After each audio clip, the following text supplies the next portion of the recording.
हाँ, हेलो, नमस्कार।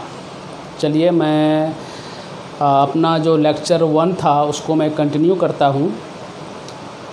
थोड़ा मैं पिछले क्लास को रिकैप कर देता हूँ कि थोड़ी सी लंबी गैप हो गई है। तो चलिए स्टार्ट करते हैं। जो अपना फर्स्ट चैप्टर है रिप्रोडक्शन ऑर्गेनिज्म, मैं कोशिश करता हूँ कि आज मैक्सिमम पोर्शन में जो एनसीईआरटी के अकॉर्डिंग है मैं आपके साथ शेयर करूँगा आपके कंटेंट को। तो ये हमारा थोड़ा सा नया स्लाइड्स जो अब इस फॉर्म में चलेगा, ये मैं वीडियो प्ले कर देता हूँ, आप लोग इसको देखिए, वो चलता रहेगा अपने स्क्रीन पर। और ये पल्स बायोलॉजी की तरफ से थोड़ा सा मैं कुछ नया करने की कोशिश किया हूँ, आप देख सकते हैं।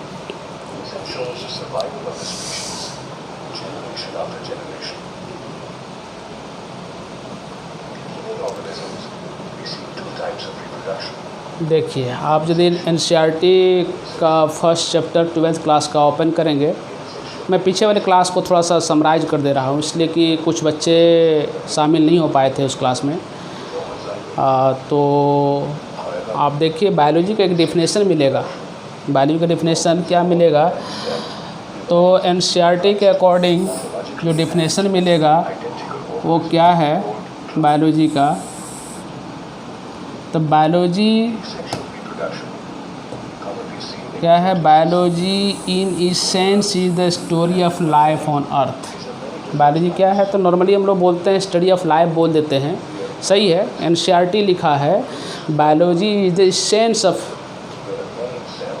Essence in biology in essence is the story of life on earth. Essence का मतलब क्या है? एब्स्ट्रैक्ट फॉर्म में बायोलॉजी क्या है एक्चुअली?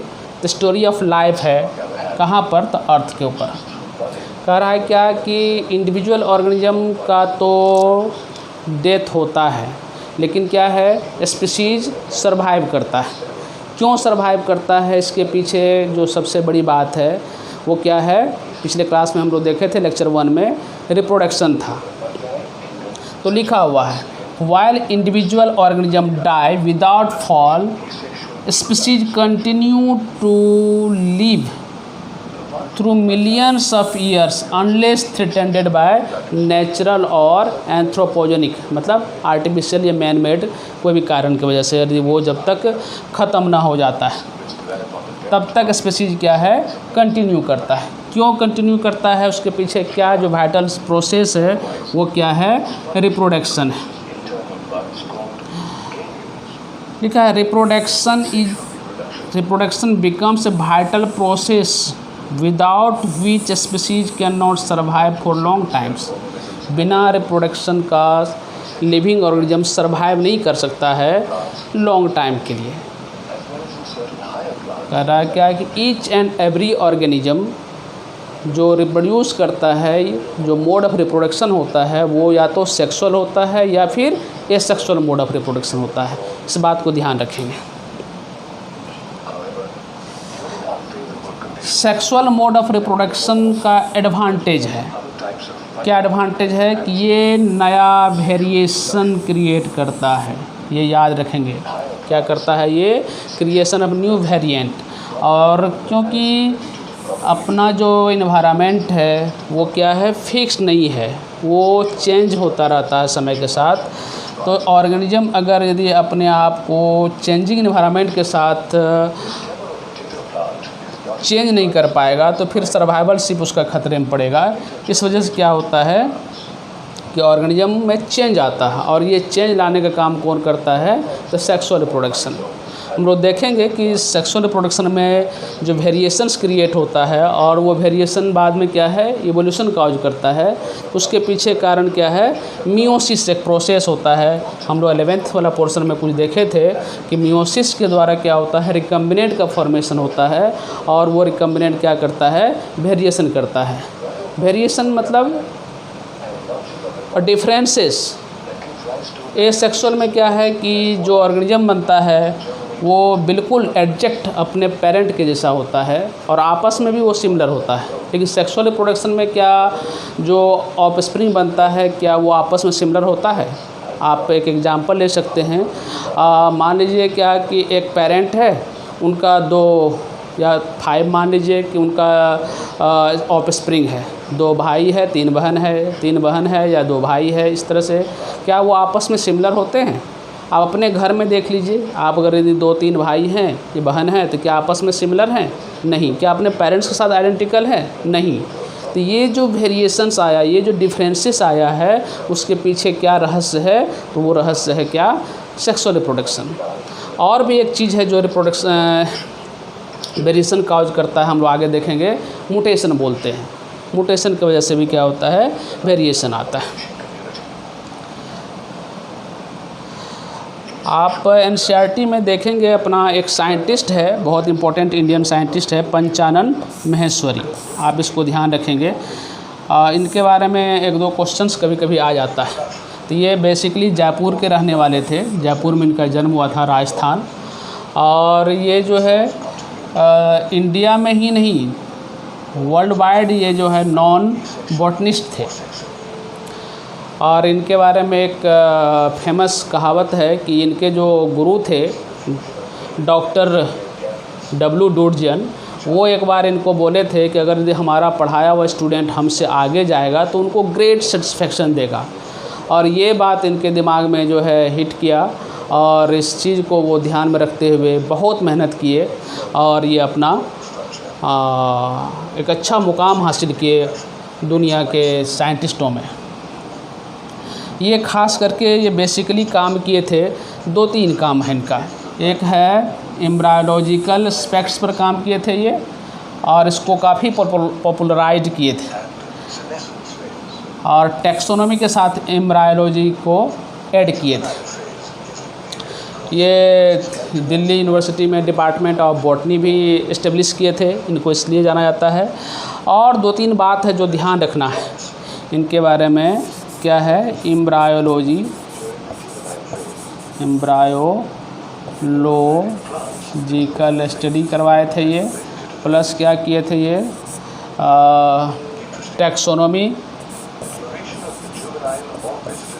टैक्सोनॉमी ये दोनों को कंबाइन करके स्टडी करवाए थे।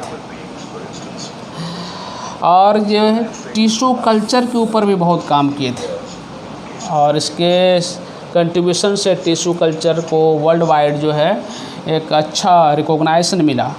और टेस्ट ट्यूब फर्टिलाइजेशन पर भी काम किए थे और साथ साथ इंट्रा ओवेरियन पोलिनेशन पर भी ये काम किए थे। तो देख लीजिए इसमें क्या क्या काम हुआ था। टिश्यू कल्चर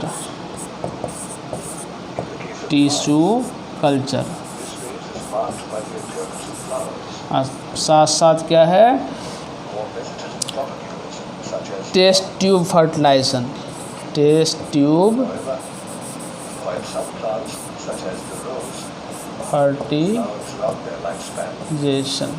ये ध्यान रखेंगे, ठीक है।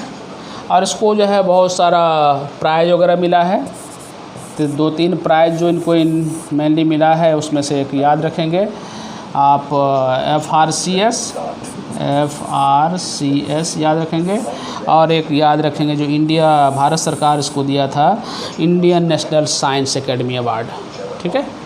ये 2-3 बात है, याद रखना है आपको। चलिए अब आगे बढ़ते हैं हम लोग अपने नेक्स्ट स्लाइड की तरफ। ये अपना चैप्टर जो स्टार्ट हो रहा है, इसमें जो पहला है, जो टॉपिक बोले थे कि अगर चैप्टर ओपन करते हैं तो आपको ये वर्ड से आपका सामना होगा। क्या है ये? लाइफ स्पान शब्द से आपका सामना होगा और इसका डिफिनेशन के रूप में हम लोग को याद रखना पड़ता है। तो लाइफ स्पान बोले थे, क्या है ये जो है टाइम पीरियड है between birth to natural death. हमने डिफिनेशन लिख दिया है इसमें।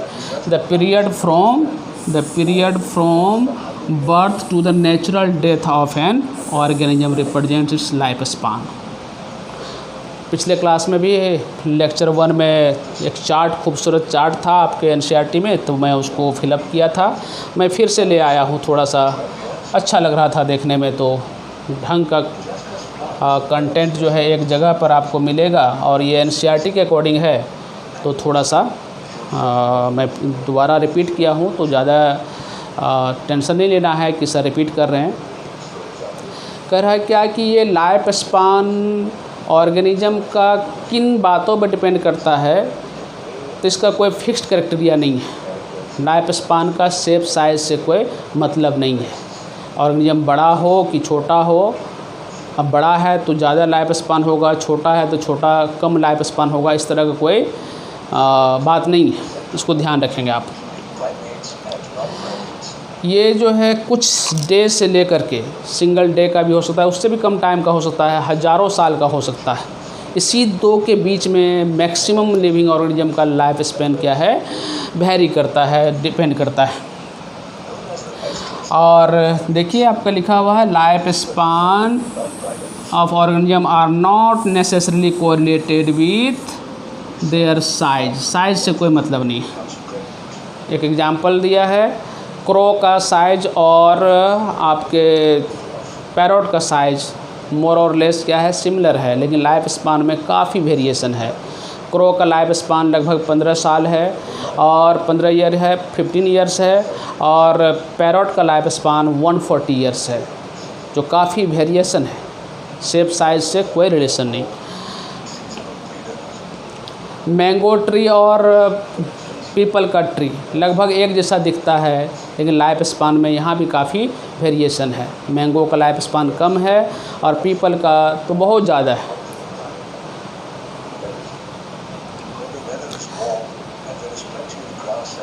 कह रहा है क्या कि लाइफ स्पान कुछ भी क्यों ना हो, चाहे एक दिन का हो कि 1000 साल का हो कि सैकड़ों साल का हो, एक चीज़ क्या है जो वो फिक्स्ड है, वो क्या है, डेथ।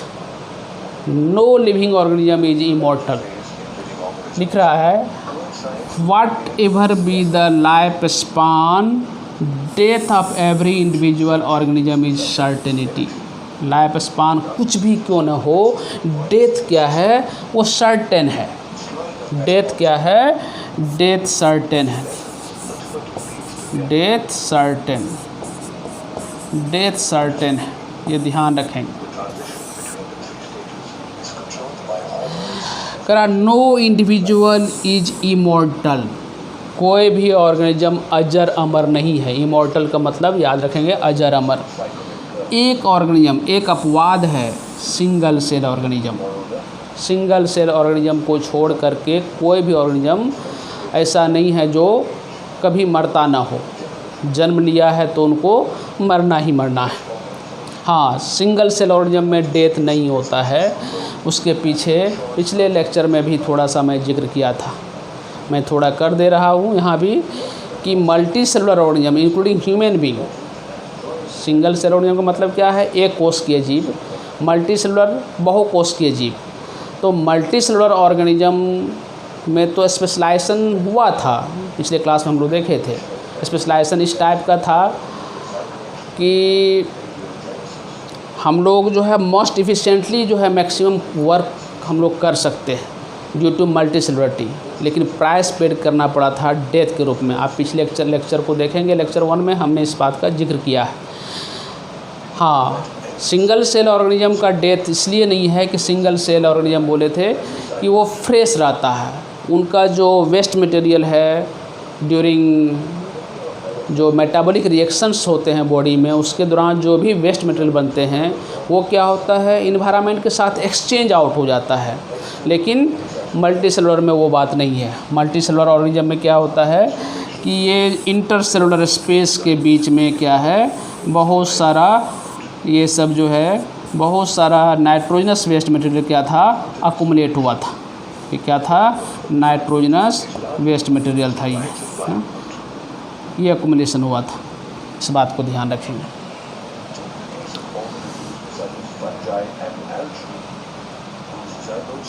और ये जो लिविंग ऑर्गेनिज्म है नेचर में, इसके कंटिन्यूटी के लिए जो मस्ट इम्पॉर्टेंट प्रोसेस है जो गारंटी प्रोवाइड करता है, दैट इज रिप्रोडक्शन। इसको ध्यान रखेंगे, जो गारंटेड देता है। अब देखिए ये ब्यूटीफुल चार्ट मैं इस बार जो है मेंशन कर दिया हूँ। एलिफेंट का life span,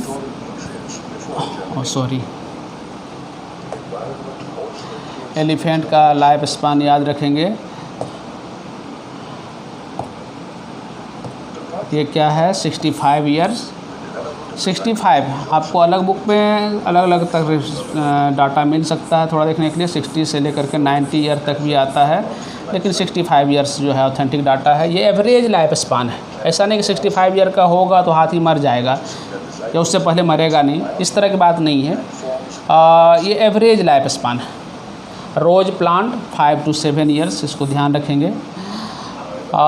dog 10 to 13 years. पिछले स्लाइड में मुझे लगता है पिछले लेक्चर में थोड़ा सा डाटा वेरी किया था, लेकिन ये ज़्यादा ऑथेंटिक डाटा है। मैं इसको जो है अलग अलग जगहों से इसको जो है फाइंड आउट करके लाया हूँ आपके लिए। ये तो आपका एनसीईआरटी का है। बटरफ्लाई 1 to 2 वीक्स, और ये क्रो 15 ईयर्स, ध्यान रखेंगे इसको। बनाना ट्री, इसको ध्यान रखेंगे 20 to 25 ईयर्स। ये बनाना ट्री तो लगता है कि 2 से 3 साल में ख़त्म हो जाता है, लेकिन ऐसी बात नहीं है। इसके अंदर जो राइजोम है, जो इसका स्टेम है, वो 20-25 साल ज़िंदा रहता है। तो उसको ध्यान में रख करके बनाना ट्री का लाइफ स्पान क्या है, 20 to 25 ईयर्स किया गया। इसको कंफ्यूज नहीं करेंगे आप। काव, ये भी 20 to 25 ईयर्स है। हाँ, पैरोट, ये बहुत इम्पोर्टेंट है, यहाँ से एग्ज़ाम में क्वेश्चन आते रहता है। पैरोट का ध्यान रखेंगे आप।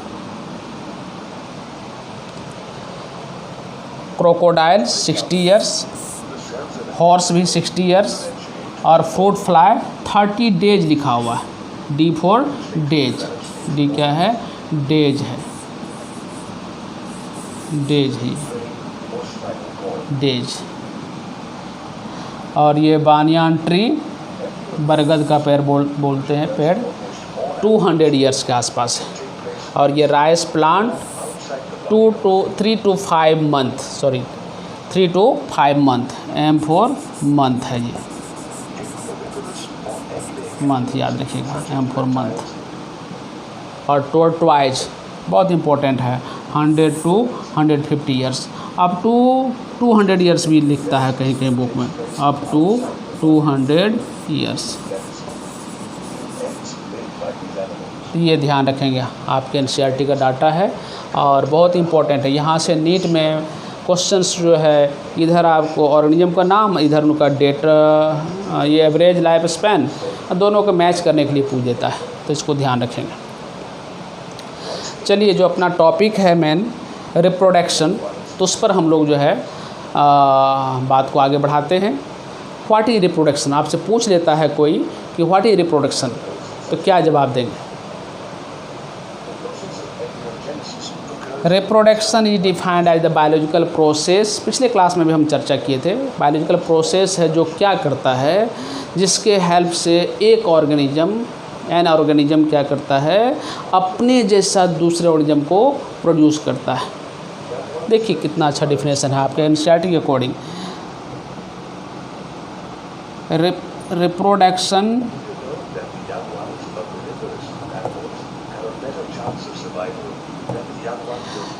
Reproduction is defined as biological process in which an organisms give rise to young one.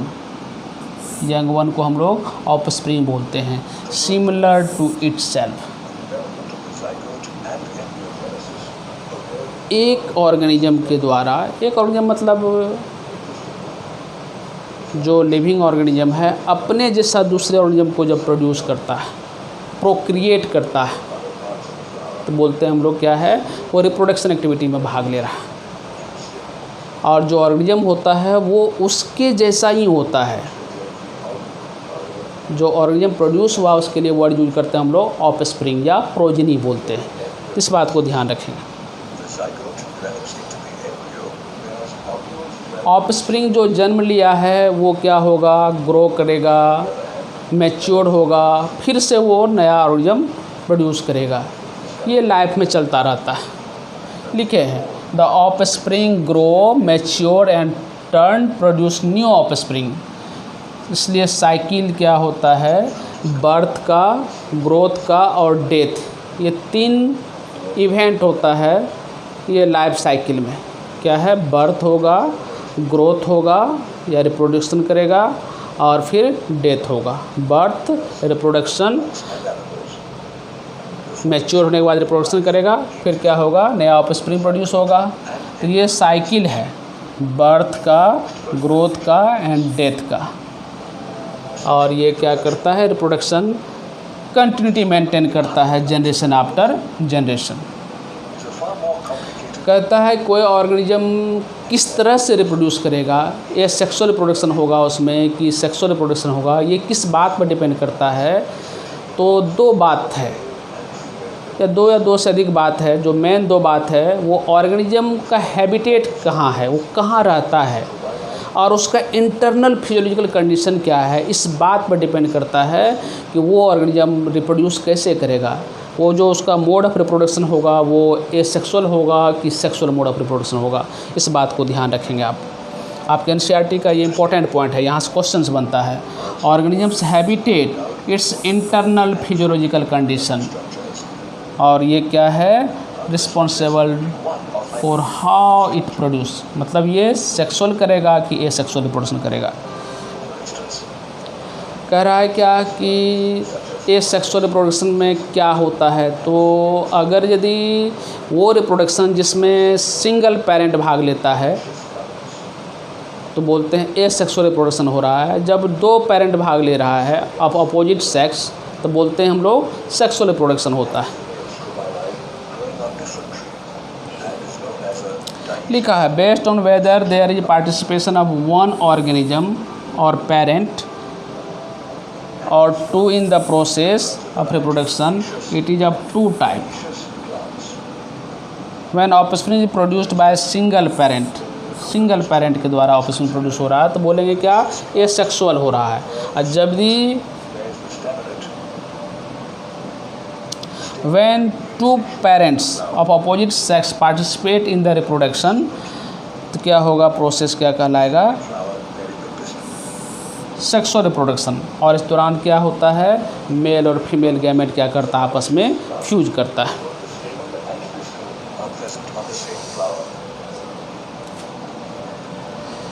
अब देखिए ये सेक्सुअल रिप्रोडक्शन को थोड़ा डिटेल में देखते हैं। इसमें मेनली क्या है, सिंगल पेरेंट इन्वॉल्व होगा और वो गैमेट बना भी सकता है, नहीं भी बना सकता है।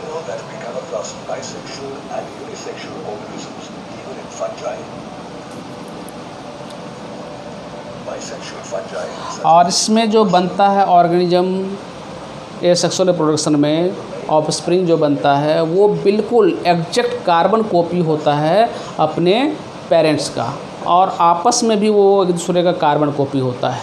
तो इसके लिए हम लोग टर्म यूज करते हैं क्लोन का। तो क्लोन क्या है, तो एसेक्सुअल रिप्रोडक्शन का रिजल्ट होता है क्लोन, और वो क्या है, मॉर्फोलॉजिकली एंड जेनेटिकली आइडेंटिकल होता है।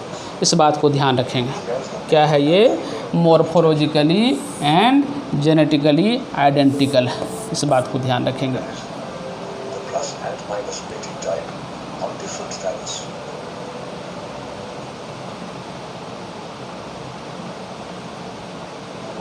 From fungi, we also see unisexual and bisexual organisms in the animal kingdom.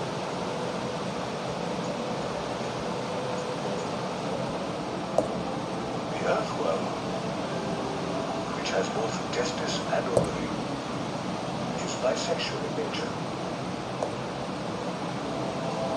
Did you know that bisexual animals are also called hermaphrodites?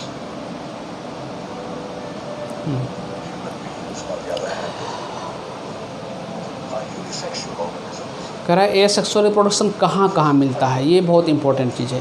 तो जो भी लोअर ऑर्गेनिज्म है, सिंगल सेल ऑर्गेनिज्म है, mainly वहाँ पर asexual reproduction होता है।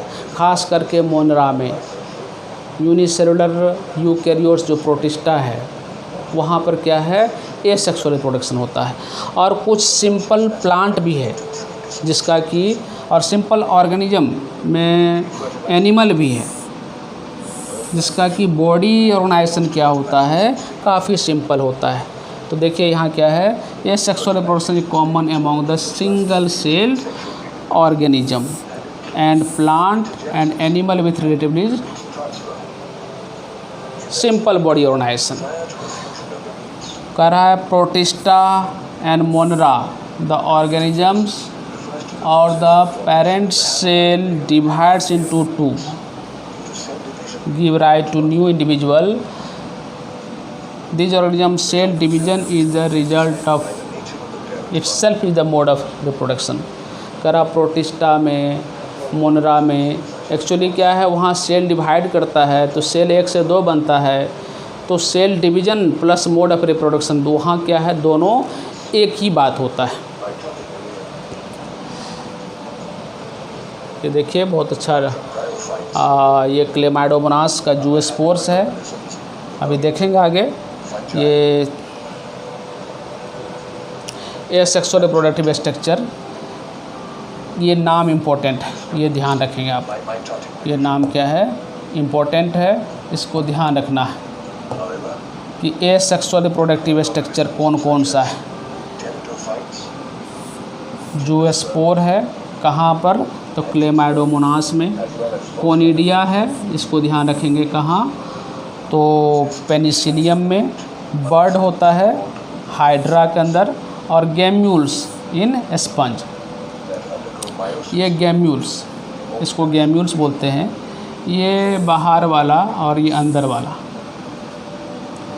ये कलेक्टिवली इसका नाम गैम्यूल्स है। कहाँ मिलेगा, स्पंज में। आर्कियोसाइट्स बोलते हैं,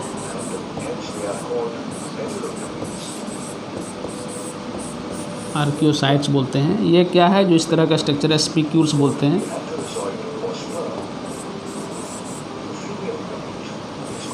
स्पिक्यूल्स बोलते हैं, ये स्पंज में मिलेगा। और ये बर्ड हाइड्रा में मिलेगा। और ये स्ट्रक्चर जो दिख रहा है आपको, बहुत अच्छा डायग्राम आपके लिए है, ये कोनिडिया। ये क्या है, कोनिडिया बोलते हैं इसको, कोनिडिया। क्या है ये, कोनिडिया,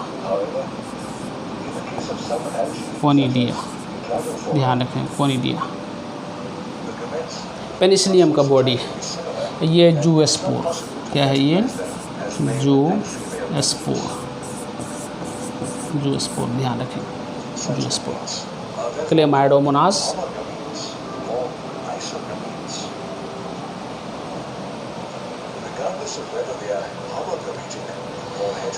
देखिए टाइप ऑफ एसेक्सुअल रिप्रोडक्शन अपने एनसीईआरटी के अकॉर्डिंग इसमें बाइनरी फ्यूजन, बर्डिंग और स्पोरुलेशन, ये 3 टाइप आपका एनसीईआरटी में पढ़ाया है।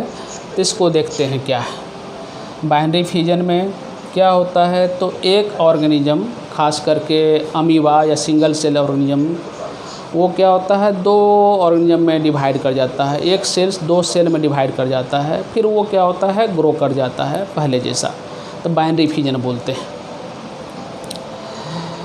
एक देखिए क्या है, many single cell organism reproduce by binary fusion, जिसमें क्या होता है, cell divides into 2 half, each rapidly grow into an adult. ये एग्जाम्पल ध्यान रखेंगे, अमीबा और paramecium, binary fusion. Budding yeast में आता है। इसमें क्या होता है, एक ऑर्गेनिज्म के बॉडी से छोटा सा जो है आउटग्रोथ निकलना स्टार्ट होता है, और शुरू में अनइक्वल होता है, बाद में वो क्या होता है, ग्रोथ बढ़ते बढ़ते डिटैच होता है बॉडी से, फिर नया ऑर्गेनिज्म वहाँ से प्रोड्यूस हो जाता है। तो लिखा है इन ईस्ट, एग्जाम्पल ध्यान रखना है ईस्ट का, the division is unequal and small buds are produced that remain attached initially to the parent cell which eventually get separated and mature into new yeast organism। हाँ, इंसिस्टेशन क्या होता है, एक टर्म है, ये टाइप ऑफ एसेक्सुअल रिप्रोडक्शन में नहीं आता इंसिस्टेशन। इंसिस्टेशन का मतलब क्या है, अनफेवरेबल कंडीशन में क्या होता है कि ऑर्गेनिज्म अपने चारों साइड जो है 3 लेयर का कवरिंग जो है वो फॉर्म करता है। अनफेवरेबल कंडीशन से बचने के लिए इस प्रोसेस को इंसिस्टेशन बोलते हैं। अमीबा ऐसा करता है। अंडर अनफेवरेबल कंडीशन अमीबा क्या है, withdraw its pseudopodia and secretes 3 layered, ये ध्यान रखना है, 3 layered hard covering that is cyst around its self. This phenomena called encystation. Sporulation, sporulation में क्या होता है,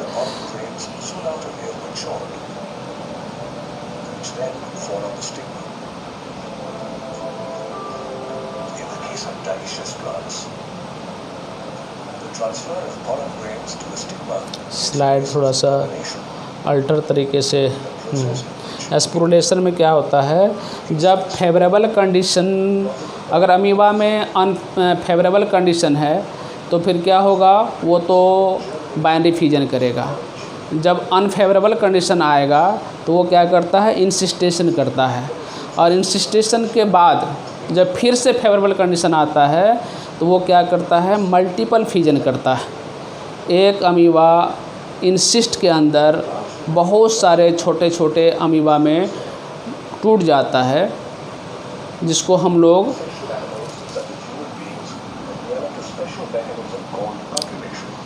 सूडो क्या बोलते हैं,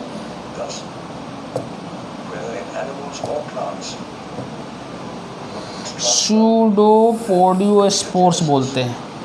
ध्यान रखना है क्या है, when favourable condition return the insisted amoeba divides bye multiple fusion, ये ध्यान रखना है। एंड प्रोड्यूस मैनी माइन्यूट्स, बहुत छोटे छोटे अमीबा जिसको हम लोग सूडोपोडियोस्पोर्स भी बोलते हैं। The cyst wall burst out and the spores are liberated into the surrounding medium to grow up into the many amoeba. This phenomenon is known as sporulation. ये ध्यान रखेंगे। अब देखिए कुछ स्ट्रक्चर है, ये सेक्सुअल रिप्रोडक्टिव स्ट्रक्चर है। क्या है, इसको सेक्सुअल रिप्रोडक्टिव प्रोपाग्यूल्स बोलते हैं। ये पोटैटो में क्या है, पोटैटो में जो ये सेक्सुअल प्रोपाग्यूल्स बोलते हैं, उसमें आई जो क्या है, ये नोड भी काम करता है, ये नोड भी बोलते हैं इसको, नोड जर्मेटिक आई बड भी बोलते हैं। ये जिंजर में राइजोम बोलते हैं। ये क्या है, राइजोम वर्ड चाहे आई बड, ये क्या रिप्रेजेंट कर रहा है, तो ये सेक्सुअल रिप्रोडक्टिव स्ट्रक्चर है ये। और ये देखिए बुलबिल, एगी प्लांट में बुलबिल क्या है, ये बुलबिल बोलते हैं, बुलबिल। ये ब्रायोफिलम का लीफ है, और लीफ के मार्जिन पर जहाँ जहाँ नोच होगा वहाँ से क्या होता है, इंजर्ड पार्ट को नोच बोलते हैं, वहाँ से क्या होता है, एडवेंटिटियस बर्ड जो है यहाँ से ओरिजिनेट करेगा और फिर नया प्लांट आ जाएगा।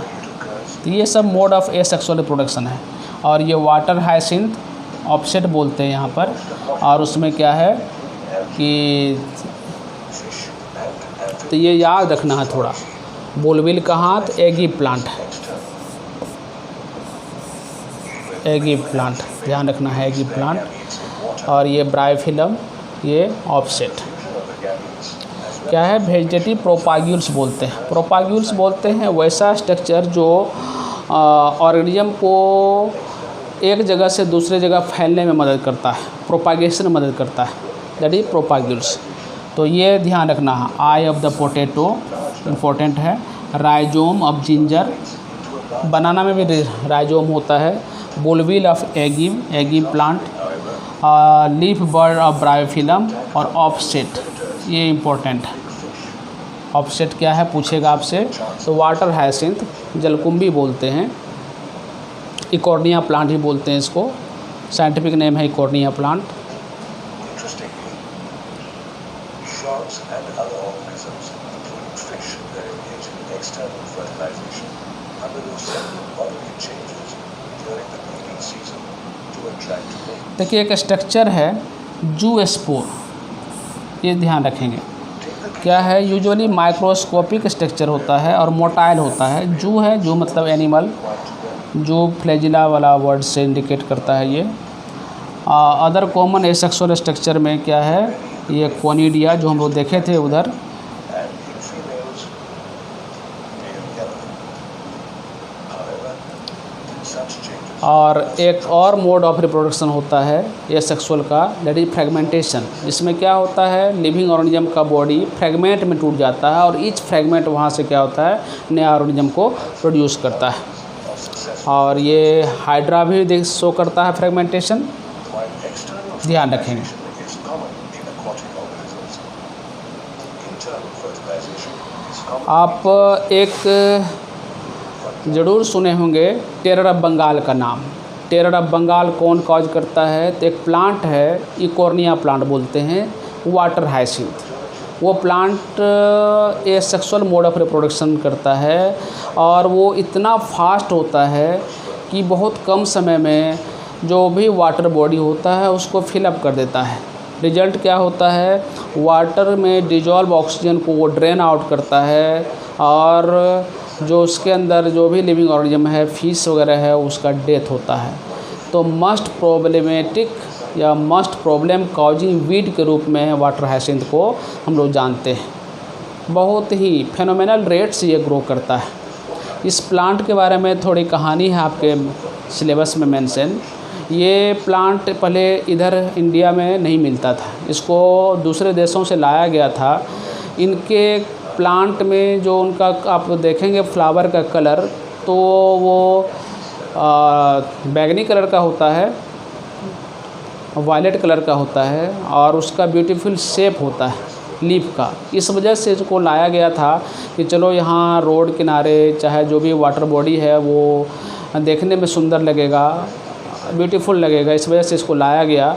लेकिन क्या हुआ, समय के साथ इस प्लांट को यहाँ कंपटीशन देने वाला कोई और प्लांट नहीं मिला और वो क्या हुआ, काफ़ी फेनोमेनल रेट से एसेक्सुअल प्रोडक्शन के द्वारा वो काफ़ी ग्रोथ करता है और जो है जितना फास्ट तरीके से उसको वहाँ से हटाया जाता है उससे कहीं गुना ज़्यादा फास्ट तरीके से वो फिर से ग्रो करके वो भर देता है प्लांट बॉडी को, ये सॉरी वाटर बॉडी को।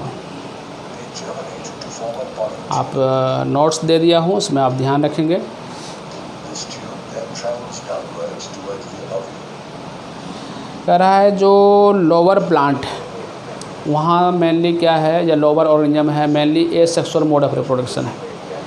लेकिन जो हायर प्लांट है वहाँ एसेक्सुअल के साथ साथ सेक्सुअल मोड ऑफ रिप्रोडक्शन भी है।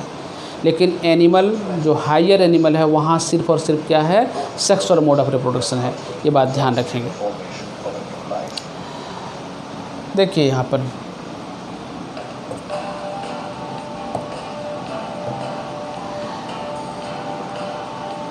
asexual vegetative as well as sexual mode of reproduction are exhibited by the higher plant। Higher plant में दोनों है, सेक्सुअल भी है और एसेक्सुअल भी है। और क्या है,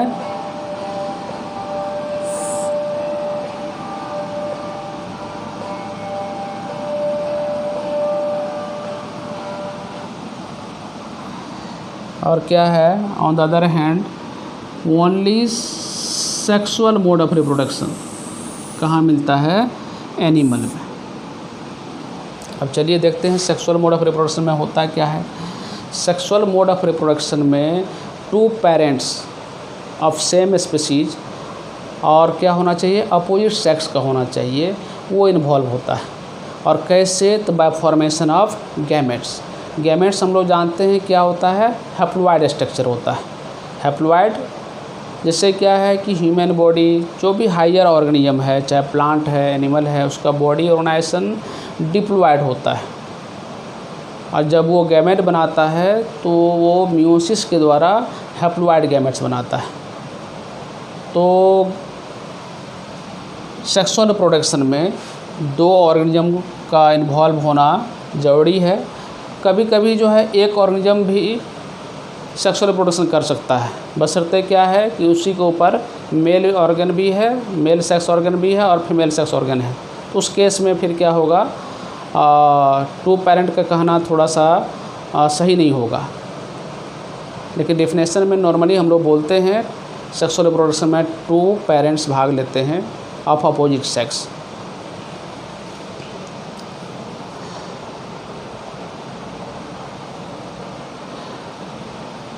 करा सेक्सुअल रिप्रोडक्शन में भाग लेने से पहले कोई भी ऑफस्प्रिंग को 2-3 फेज से गुजरना पड़ता है। जो कोई जन्म लिया है अभी ऑफस्प्रिंग है तो उसमें क्या होगा, ग्रोथ होगा। जो ग्रोथ होगा फेजेज ऑफ लाइफ बोलते हैं, फेज ऑफ लाइफ बोलते हैं, जुवेनाइल फेज, रिप्रोडक्टिव फेज और सेनेशिएंट फेज, 3 फेज में बांटते हैं। जुवेनाइल फेज, रिप्रोडक्टिव फेज और सेनेशिएंट फेज। जुवेनाइल फेज बोलते हैं फेज ऑफ ग्रोथ को, जब ऑफस्प्रिंग का जन्म हुआ है और उसमें क्या हो रहा है, ग्रोथ हो रहा है, डेवलपमेंट हो रहा है, मैच्योर कर से पहले का स्टेज को हम लोग जुवेनाइल बोलते हैं। प्लांट केस में इसी के लिए वर्ड यूज करते हैं हम लोग, वेजिटेटिव वर्ड यूज करते हैं।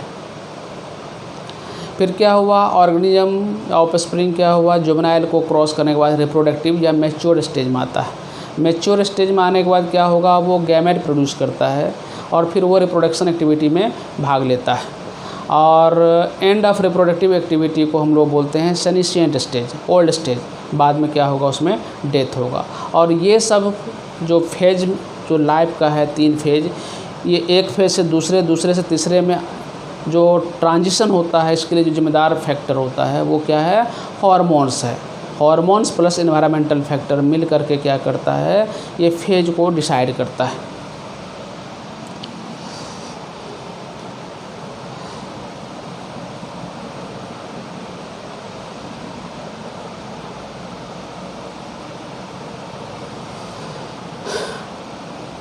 देखिए कुछ प्लांट है जो इन्फॉर्मेशन है अपने एनसीईआरटी में क्या है कि कुछ प्लांट है जो पूरे लाइफ में एक बार फ्लावरिंग करता है, मोनोकार्पिक प्लांट बोलते हैं उसको, या मोनोकार्पिक फ्लावर बोलते हैं। जैसे क्या है, बाम्बो ट्री, बाम्बो 50 से लेकर के 100 ईयर्स में सिर्फ और सिर्फ एक बार फ्लावरिंग करता है, मोनोकार्पिक प्लांट है। कुछ प्लांट है जो साल दर साल करता है, कुछ प्लांट है जो 12 ईयर में करता है। एक प्लांट का नाम है स्ट्रोबिलियंथस कुंथियाना, नीलाकुरंजी प्लांट बोलते हैं, जो 12 साल में एक बार फ्लावरिंग करता है। खास करके इंडिया का 3 स्टेट है, केरला, कर्नाटका और तमिलनाडु। ये तीनों का जो बॉर्डर एरिया है, ट्रांजिशन जोन है, वहाँ के जंगलों में एक प्लांट मिलता है, बोलते हैं स्ट्रोबिलियंथस कुंथियाना। ध्यान रखेंगे क्या है, स्ट्रोबिलियंथस कुंथियाना, नोट में मेंशन है। इसको नीलाकुरंजी भी बोलते हैं। वो एवरी 12 ईयर के बाद फ्लावरिंग करता है। रिसेंट फ्लावरिंग 2018 में हुआ है। आपके एनसीईआरटी में 2006 भी मेंशन किया है, तो 12 साल के बाद तो 2018 वो ध्यान रखेंगे।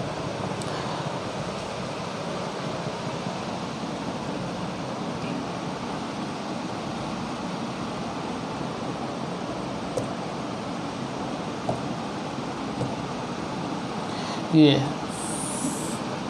बाम्बो ट्री का 50 to 100 ईयर्स और ये 12 ईयर्स, इसको याद रखेंगे। स्ट्रोबिलियंथस कुंथियाना प्लांट इम्पोर्टेंट है, बहुत बार एग्जाम में क्वेश्चन पूछा गया यहाँ से।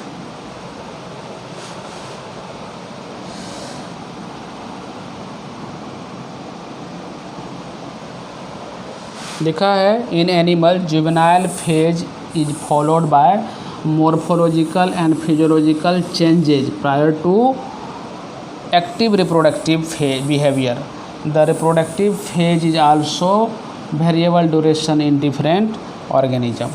बात सही है, अलग अलग ऑर्गेनिज्म का रिप्रोडक्टिव फेज क्या है, अलग अलग होता है। कह रहा है क्या कि जो मैमल्स है, खास करके प्लेसेंटल मैमल्स, उसके फीमेल में क्या होता है, उनके यूट्रस में कुछ साइक्लिकल चेंजेज आते रहता है, वो हार्मोनल चेंजेज की वजह से। लिखे हैं the female of placental mammals exhibit cyclical change in the activity of the ovary and accessory duct as well as hormones during the reproductive phase। Mammals को दो भाग बांटते हैं, प्राइमेट में बांटते हैं और नॉन प्राइमेट में बांटते हैं। ह्यूमन बीइंग, मंकी और एप्स क्या है, प्राइमेट्स है। प्राइमेट्स उस मैमल को बोलते हैं जिसमें क्या होता है, मेंस्ट्रुअल साइकिल होता है उसके फीमेल में। वैसा मैमल जिसके फीमेल में मेंस्ट्रुअल साइकिल एमसी बोलते हैं वो पाया जाता है तो बोलते हैं उसको हम लोग प्राइमेटा। और वैसा मैमल जिसके फीमेल में स्ट्रस या ओएस्ट्रस साइकिल पाया जाता है उसको बोलते हैं हम लोग नॉन प्राइमेट। ये मेंस्ट्रुअल साइकिल होता क्या है, तो ये उनके यूट्रस में साइक्लिकल चेंज आता है। क्या चेंज आता है, एक जब वो फीमेल मैच्योरिटी को गेन करती है, अपने पुबर्टी एज में आती है, तो उनके ओवरी में जो उसका लेयर है, एंडोमेट्रियम बोलते हैं, उसमें क्या होता है, हार्मोनल चेंज की वजह से उसमें इरोजन आता है और वो फिर क्या होता है, बाहर आता है ब्लीडिंग के साथ, तो बोलते हैं मेंस्ट्रुअल साइकिल हो रहा है। ख़ास करके जो ह्यूमन फीमेल है, मंकी का फीमेल है और ऐप का फीमेल है, वहाँ ब्लीडिंग होता है उनके रिप्रोडक्टिव लाइफ में। जैसे मान लीजिए ह्यूमन बीइंग का 28 डेज का नॉर्मल साइकिल है, तो उसके मिड ऑफ साइकिल में क्या होता है, ओवुलेशन होता है। और फिर यदि ओवुलेशन के दौरान फर्टिलाइजेशन हुआ तो प्रेगनेंसी होल्ड होती है। नहीं हो पाया फर्टिलाइजेशन तो फिर क्या होगा, अगला 14 डेज के बाद फिर क्या होगा, उसमें जो है पीरियड स्टार्ट होगा, तो दैट इज़ हम लोग बोलते हैं मेंस्ट्रुअल साइकिल। लेकिन इस तरह का बात नॉन प्राइमेट के फीमेल में नहीं होता है, वहाँ कोई ब्लीडिंग वाली बात नहीं होती है, तो वहाँ हम लोग बोलते हैं स्ट्रस साइकिल, हीट पीरियड बोलते हैं। ह्यूमन बीइंग या फिर प्रीमेटा में हीट पीरियड की बात हम लोग नहीं करते हैं।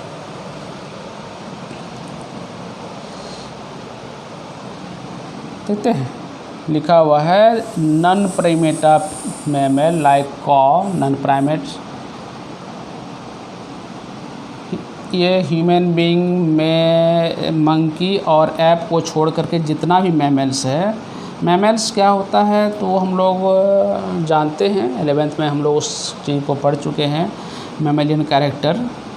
जैसे मैमल उसको बोलते हैं जिसमें क्या है, उनके फीमेल में ब्रेस्ट होता है मिल्क पिलाने के लिए बच्चों को। वैसा ऑर्गेनिज्म जो बच्चे को जन्म देती है नॉर्मली, उनके बॉडी पर हेयर होता है। एक दो एक्सेप्शंस है इसमें, आप उसको ध्यान रखेंगे। ये जो है सर्वाइकल रीजन में 7 बोन होता है। ये सब मैमलियन कैरेक्टर है। ब्रेन में क्या होगा, कॉर्पस कैलोसम होगा, डायफ्राम होगा। ये सब जिस ऑर्गेनिज्म में मिलता है तो उसको मैमल बोलते हैं।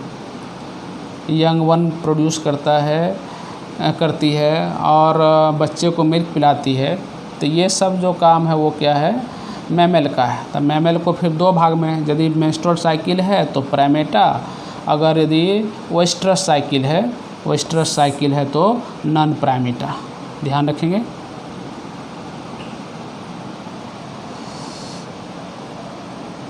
ये लिखा है प्राइमेट्स में monkey, app and human female call menstrual cycle है।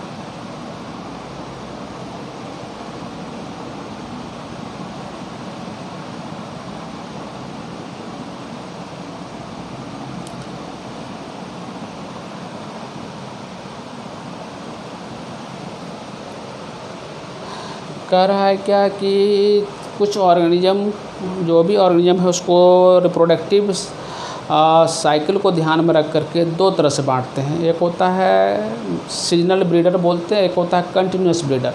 कंटिन्यूस ब्रीडर में आ गया ह्यूमन बीइंग। ये क्या है, जब रिप्रोडक्टिवली एक्टिव होती है फीमेल तो थ्रू आउट ईयर एक्टिव रहती है। वो साल के किसी भी टाइम काउंटर मेल को वो रिसीव कर सकती है, वो प्रेगनेंसी होल्ड हो सकती है। लेकिन कुछ ऑर्गेनिज्म है जो साल के किसी पर्टिकुलर सीजन में ही वो रिप्रोडक्टिवली एक्टिव होती है और काउंटर मेल को वो रिसीव करती है, तो उस तरह के ऑर्गेनिज्म को बोलते हैं सीजनल ब्रीडर। तो ह्यूमन बीइंग हो गया कंटिन्यूस ब्रीडर, एक एग्जांपल समझने के लिए। और मान लीजिए कि डॉग को देखिए, जो फीमेल डॉग है वो सालों भर रिप्रोडक्टिव एक्टिविटी में भाग नहीं लेती है। साल के कुछ सीजन्स है जिस समय क्या है वो जो है रिप्रोडक्टिवली एक्टिव होती है, उसी समय काउंटर मेल को वो रिसीव करती है, तो बोलते हैं उसको हम लोग सीजनल ब्रीडर। जैसे मान लीजिए काव है, तो काव जिस समय वो रिप्रोडक्टिवली एक्टिव होती है उसी दौरान वो मेल को रिसीव करती है। अगर वो रिप्रोडक्टिवली या हीट पीरियड उसका ख़त्म हो गया तो कितना भी कुछ हो जाए काउंटर मेल को रिसीव नहीं कर सकती है। लेकिन ह्यूमन बीइंग के केस में ऐसा बात नहीं है। तो कंटिन्यूस ब्रीडर कभी भी मैटिंग कर सकती है, लेकिन सीजनल ब्रीडर में इस तरह की बात नहीं होता, वो साल के पर्टिकुलर सीजन में भी।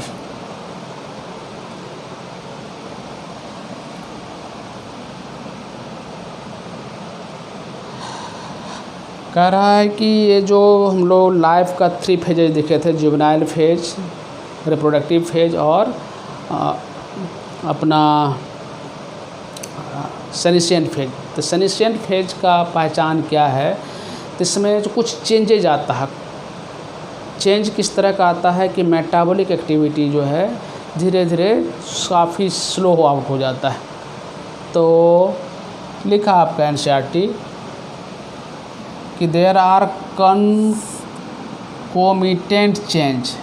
क्या है? Concomitant change.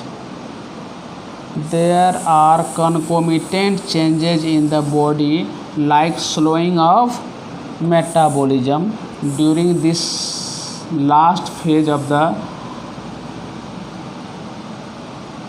Life span. Old age ultimately leads to death.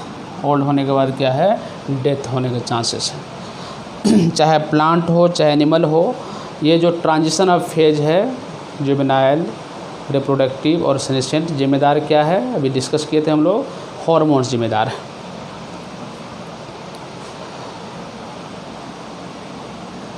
कह रहा है इवेंट ऑफ सेक्सुअल रिप्रोडक्शन के बारे में कि ये प्रोसेस क्या है? इलोबरेट है, कॉम्प्लेक्स है और ये रेगुलर सीक्वेंस को फॉलो करता है।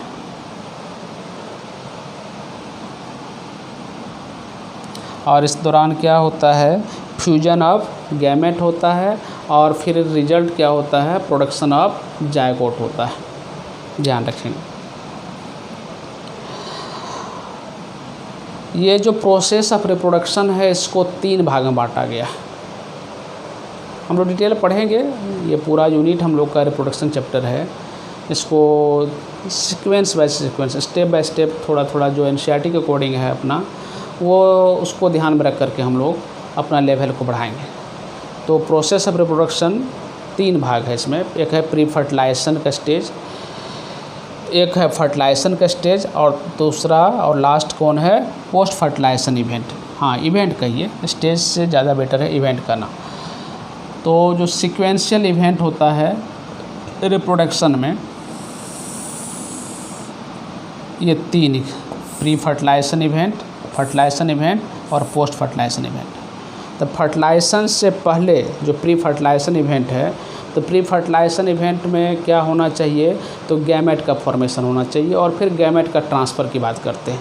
गैमेट फॉर्मेशन गैमेटोजेनेसिस कहलाता है। गैमेट्स आर ऑलवेज हैप्लॉइड बोलते हैं, चाहे मेल हो चाहे फीमेल हो, हमेशा गैमेट्स क्या होगा? हैप्लॉइड होगा। ये हैप्लॉइड गैमेट्स, अगर यदि कोई ऑर्गेनिज्म जिसका बॉडी डिप्लॉयड है, 2n है, उससे यदि हैप्लॉइड गैमेट बनेगा तो वहाँ जो प्रोसेस इन्वॉल्व होगा उसका नाम क्या होगा? मियोसिस होगा। और यदि बॉडी ऑर्गेनिज्म का हैप्लॉइड है और हैप्लॉइड से हैप्लॉइड गैमेट बनेगा तो वहाँ जो प्रोसेस इन्वॉल्व होगा वो क्या होगा? माइटोसिस है।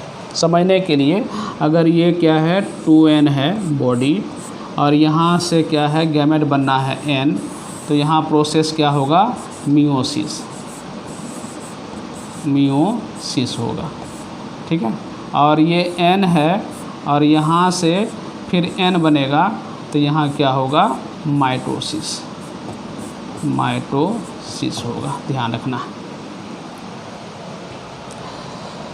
और प्री फर्टिलाइजेशन इवेंट क्या होगा, फ्यूजन ऑफ गैमेट से पहले का इवेंट होता है प्री फर्टिलाइजेशन इवेंट, जिसमें क्या है गैमेटोजेनेसिस और दूसरा क्या है गैमेट ट्रांसफ़र।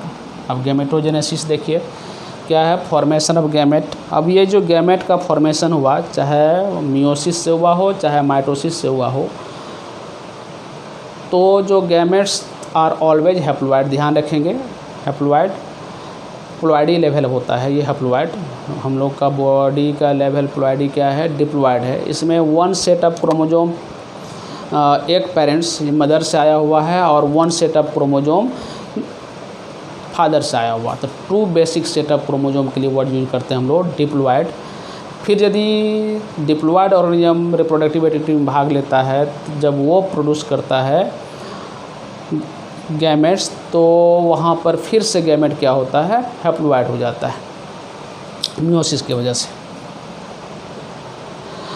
और ये जो गैमेट बनता है वो गैमेट दो टाइप का गैमेट है, एक होता है होमोगैमेट और एक होता है हेट्रोगैमेट। होमो का मतलब होता है सिमिलर, आइसोगैमेट्स को हम लोग होमोगैमेट बोलते हैं, जिसमें मेल फीमेल गैमेट को देख करके आप पता नहीं कर सकते हैं कि ये मेल है कि फीमेल है, तो बिल्कुल आइडेंटिकल दिखता है, आइसोगैमेट्स बोलते हैं या होमोगैमेट्स बोलते हैं। एग्जाम्पल इम्पोर्टेंट है, याद रखिए ये क्या है, होमोगैमेट्स का एग्जाम्पल है या आइसोगैमेट्स का एग्जाम्पल है, ये ध्यान रखेंगे।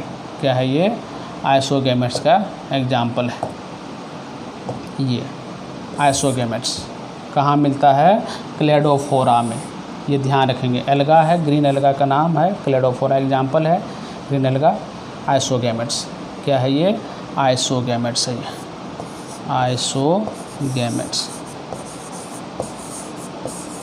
आइसोगैमेट्स है ये देखिए हेट्रोगैमेट्स का एग्जाम्पल है। हेट्रो मतलब क्या होता है, two different type, hetero different, male अलग दिखता है, फीमेल अलग। फीमेल का गैमेट क्या है, एग बड़ा है, मेल का ये स्पर्म छोटा है। ये देखिए ह्यूमन के केस में ये भी हेट्रोगैमेट्स है, स्पर्म का शेप साइज अलग है, ये ओवम का शेप साइज अलग है। ये आइसो नहीं है, क्या है ये, हेट्रो है। तो हेट्रोगैमेट्स कहाँ मिलता है, तो ये ध्यान रखना है। हेट्रोगैमेट्स ह्यूमन बीइंग में होमो सेपियंस में मिलता है। होमो सेपियंस ह्यूमन बीइंग का साइंटिफिक नेम है। और ये फूकस में मिलता है, ये क्या है, फूकस, फूकस, फूकस क्या है, ब्राउन एल्गा है, ये क्या है, ब्राउन एल्गा, ब्राउन एल्गा, याद रखिए फूकस।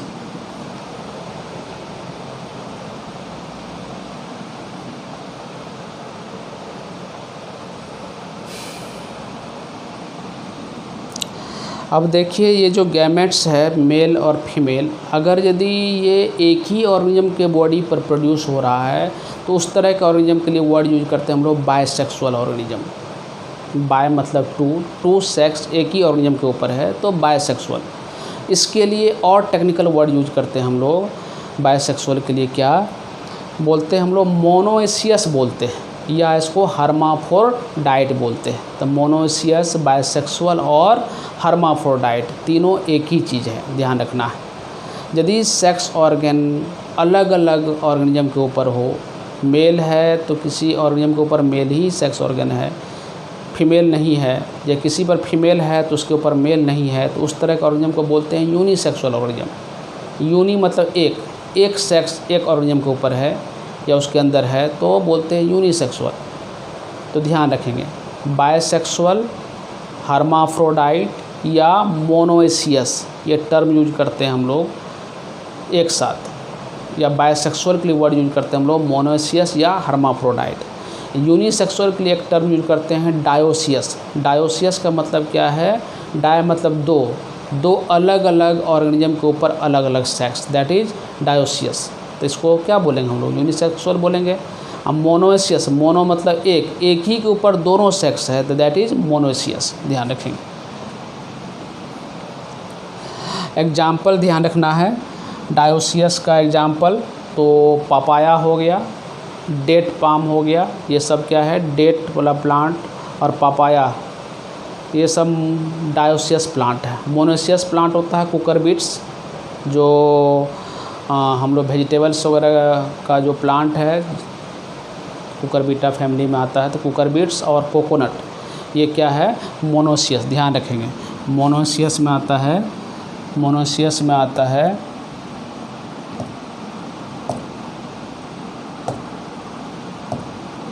मोनोसियस के एग्जाम्पल ध्यान रखेंगे, मोनोसियस में कुकुरबिट्स और कोकोनट, ठीक है। और डायोसियस में याद रखेंगे पपाया और डेट पाम, डेट पाम याद रखेंगे, ध्यान रखेंगे इसको, पूछता है एग्जाम्पल, इम्पोर्टेंट।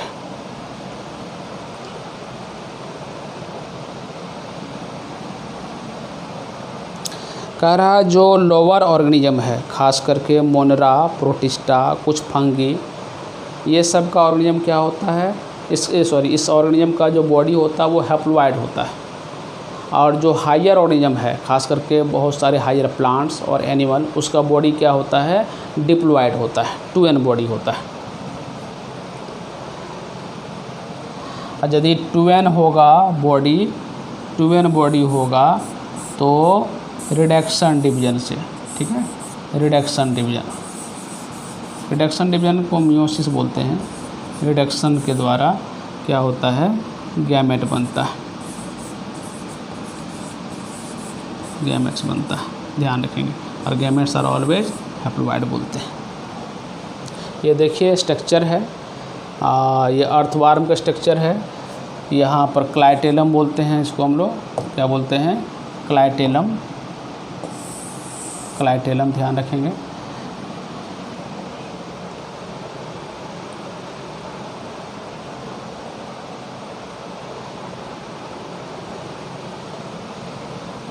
ये जो है सेक्सुअलिटी शो किया है, बायसेक्सुअल है कि यूनिसेक्सुअल है, ये चीज़ शो किया है यहाँ पर डायग्राम से। ये अर्थवार्म क्या होता है, बायसेक्सुअल होता है। और देखिए अर्थवार्म का ही है ये, टेस्टिस भी है और ओवरी भी है। ये कॉकरोच यूनिसेक्सुअल एनिमल होता है ये, इसको ध्यान रखेंगे। मेल अलग है, फीमेल अलग है, मेल में टेस्टिस और फीमेल में इधर ओवरी दिखाया है आपका। और ये प्लांट देखिए जिसमें क्या है, फीमेल सेक्स ऑर्गन है और मेल सेक्स ऑर्गन है, तो इस तरह के प्लांट को हम लोग बोलते हैं बायसेक्सुअल प्लांट बोलते हैं। और ये क्या है, यूनिसेक्सुअल प्लांट है, मार्केंसिया बोलते हैं। और ये ब्रायोफाइटा के अंदर आता है। ये वाला पार्ट फीमेल है और ये वाला पार्ट मेल है। आप याद रखने के लिए इसका आप ये देखेंगे, ये देखेंगे तो इससे पता चलता है, डेकोरेटेड है तो फीमेल है, ये क्या है, ये फीमेल है। और ये क्या है, देख रहे हैं ये क्या है, मेल है। मेल का बाल समझ लीजिए उजड़ा है तो मेल पहचान लेंगे। और ये प्लांट क्या है, फ्लावर है जिसमें मेल भी है और फीमेल भी है, तो बायसेक्सुअल फ्लावर है। ये देखिए आपका मेंशन किया है आपके एनसीईआरटी में, बायसेक्सुअल एनिमल है। कौन सा, अर्थवार्म बायसेक्सुअल में आता है, पूछता है एग्जाम में। यूनिसेक्सुअल में कॉकरोच आएगा। मोनोसियस प्लांट में क्या है, कारा। ये जो डायग्राम था अपना, ये कारा का था। ये क्या है, कारा प्लांट, कारा।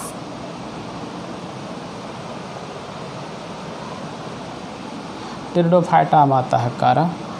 और ये क्या है, डायोसियस प्लांट है, मार्केंसिया, ये अलग अलग है। और ये बायसेक्सुअल फ्लावर है जिसमें मेल भी है और फीमेल पार्ट भी है, तो बायसेक्सुअल फ्लावर। अब देखिए एक चार्ट है आपके एनसीईआरटी में, ये हम लोग को फिलअप करना है कि जो ऑर्गेनिज्म होता है, जो उसका बॉडी है, उसको हम लोग बोलते हैं मियोसाइट्स बोलते हैं। बॉडी में जो क्रोमोजोम नंबर है, क्रोमोजोम का नंबर जो उनके मियोसाइट्स में, यहाँ थोड़ा सा गड़बड़ी हुआ है लगता है, chromosome number in myocytes, chromosome number in myocytes, chromosome number in myocytes.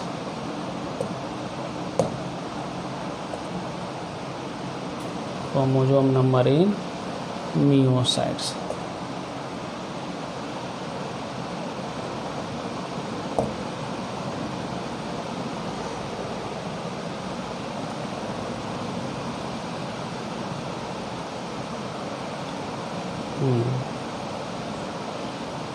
इसको करेक्शन कर लेंगे आप।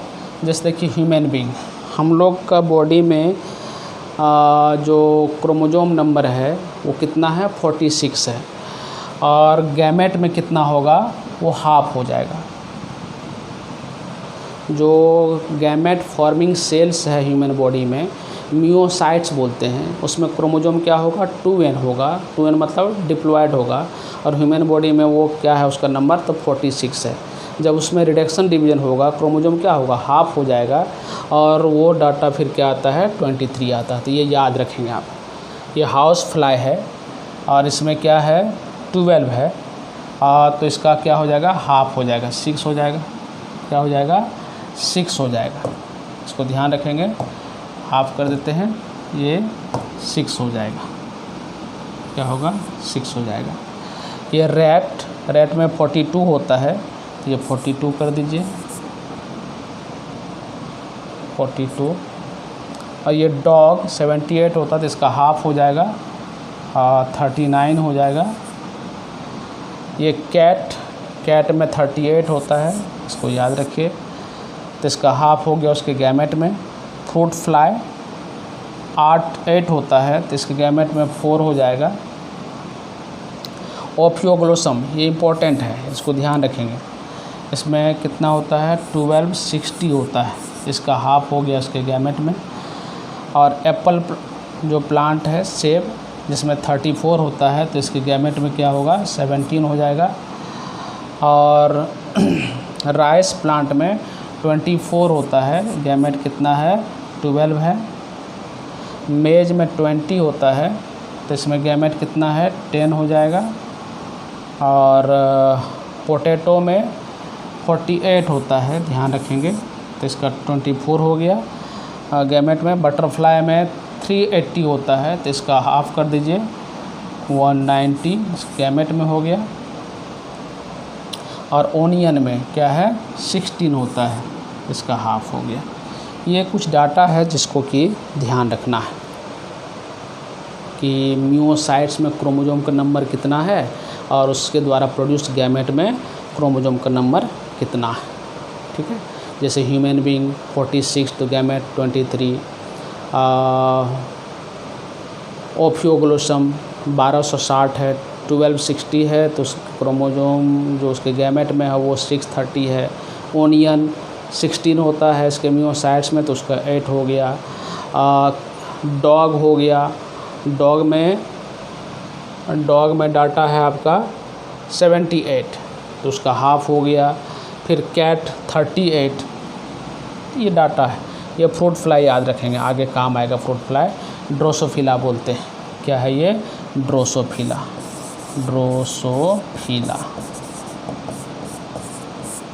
याद रखेंगे।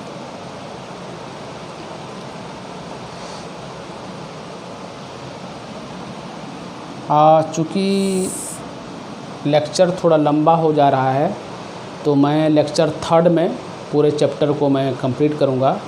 तब तक के लिए जो है आप NCERT को ध्यान से पढ़ेंगे। और ये जो है अपना नोट्स, हालांकि इससे बेटर मैं तैयार करने की कोशिश कर रहा हूँ, समय के साथ इम्प्रूवमेंट हो रहा है, तो फिर से मैं आपको अच्छा नोट्स भी दूंगा। फ़िलहाल ये नोट्स आपको PDF के फॉर्म में हम उपलब्ध कराएंगे। तब तक के लिए मैं आपसे विदा लेता हूँ। धन्यवाद।